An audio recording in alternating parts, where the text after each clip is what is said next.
मूल्यवान मोती की कहानी। बहुत समय पहले की बात है। एक छोटे से गांव में एक गरीब किसान रहता था।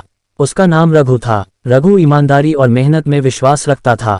वह रोज सुबह उठकर अपने खेत में काम करता और अपने परिवार के लिए भोजन उगाता।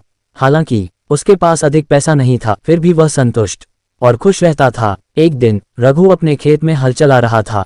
अचानक हल की नोक किसी चीज से टकराए। रघु ने सोचा कि वह पत्थर होगा, लेकिन जब उसने मिट्टी हटाई तो उसे एक पुराना मिट्टी का बर्तन मिला। उस बर्तन के भीतर एक चमकता हुआ मोती था। मोती इतना बड़ा और चमकदार था कि रघु की आंखें चौंधिया गईं। रघु ने कभी इतना कीमती मोती नहीं देखा था। उसे समझ में नहीं आया कि उसे क्या करना चाहिए। वह सोचने लगा कि इस मोती को बेचकर वह बहुत अमीर हो सकता है। वह अपने परिवार को सुख सुविधाएं दे सकता है और उसका जीवन बदल सकता है। लेकिन रघु ने सोचा कि उसे यह मोती कहाँ से मिला। क्या यह मोती किसी और का हो सकता है? वह इस विचार में डूब गया कि अगर उसने मोती बेच दिया और बाद में किसी ने उसे पहचान लिया तो क्या होगा। वह डरने लगा कि शायद ये मोती किसी राजा या अमीर व्यापारी का हो सकता है और उसे चोरी का आरोप भी लग सकता है। रघु ने सोचा कि वह अपने गुरु के पास जाकर सलाह लेगा। उसके गांव में एक बहुत ही बुद्धिमान और सम्मानित गुरुजी रहते थे।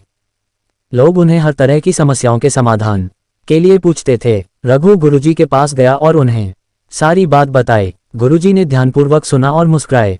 उन्होंने रघु से कहा, बेटा, यह मोती तुम्हारे भाग्य का है, लेकिन ये भी एक परीक्षा है। ये तुम्हारे ईमानदारी और धैर्य की परीक्षा ले रहा है। क्या तुम जानते हो, अमीरी केवल धन से नहीं होती, बल्कि आत्मा की शुद्धता से होती है। अगर तुम इस मोती को सही तरीके से उपयोग करोगे तो तुम्हारा जीवन निश्चित रूप से सुखी और समृद्ध होगा। लेकिन अगर तुम इसे गलत तरीके से उपयोग करते हो तो ये तुम्हें और तुम्हारे परिवार को बर्बाद कर सकता है।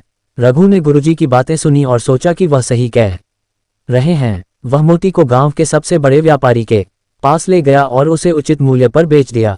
उस धन से उसने अपने खेत का विस्तार किया, गांव के गरीबों की मदद की और अपने बच्चों को अच्छी शिक्षा दिलाई। समय बीतता गया और रघु का परिवार खुशहाल और समृद्ध हो गया। उसने कभी लालच नहीं किया और हमेशा अपने नैतिक मूल्यों का पालन किया। गांव के लोग उसे आदर और सम्मान से देखते थे और उसके जीवन से प्रेरणा लेते थे। सुविचार, धन का सही उपयोग ही सच्ची संपत्ति है। ईमानदारी और सदाचार से जीवन में वास्तविक खुशी और सफलता मिलती है। ये कहानी हमें सिखाती है कि नैतिक मूल्यों का पालन करके ही हम जीवन में सच्ची सफलता और संतोष पा सकते हैं।